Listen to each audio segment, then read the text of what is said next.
Salut à toi et bienvenue sur cette nouvelle vidéo. Aujourd'hui, on parle MLS et plus précisément de pour quelles raisons, selon moi, le FC Cincinnati risque bien d'être un flop cette année. On conseille facilement les joueurs de cette équipe dont la communauté se rare. On imagine cette équipe bien placée, mais aujourd'hui, je me positionne dans le camp inverse. Voici donc en 3 points pourquoi Cincinnati sera un flop cette année. Bonne vidéo à toi!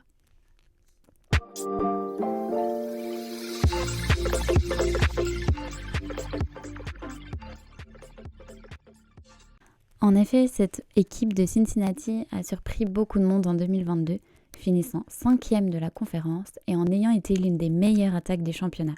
Le trio offensif, composé de Luciano Acosta, Brandon Vasquez et Brenner, se sont fait remarquer cette saison.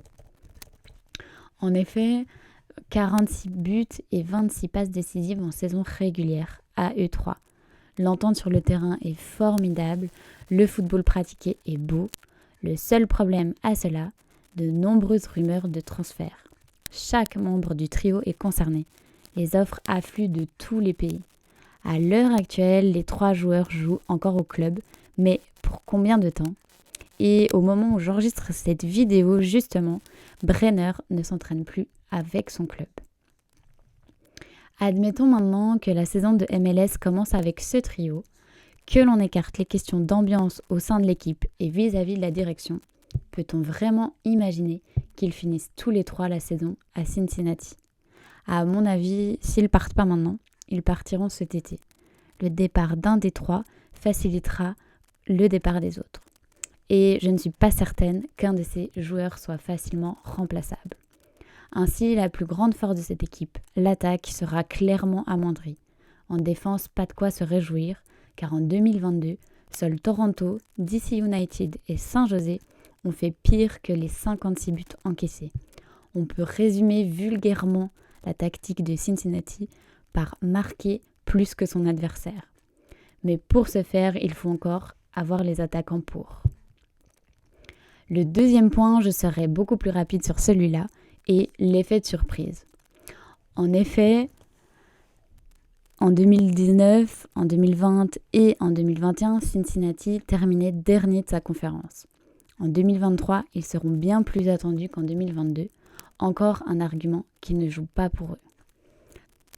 Troisième et dernier point de cette vidéo est la concurrence. En 2022, la conférence comptait 14 places. En 2023, elle en comptera 15. Les places qualificatives pour les playoffs, quant à elles, restent au nombre de 7. Mais à cela, on ajoute l'équipe de Nashville. Montréal et New York ont perdu un peu de poids, mais que dire de Orlando, de Columbus, de Charlotte, New England ou encore de Toronto.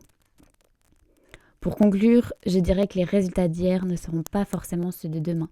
Beaucoup de variables changent, cette équipe de Cincinnati ne sera pas forcément la même en 2023. Et surtout, ne sera à coup sûr pas perçue pareil. La concurrence sera forte et promet de belles oppositions. Et toi, dis-moi ce que tu penses de l'équipe de Cincinnati pour la saison à venir. N'oublie pas de liker cette vidéo et de t'abonner si tu kiffes mon contenu. À tout bientôt pour les prochaines vidéos.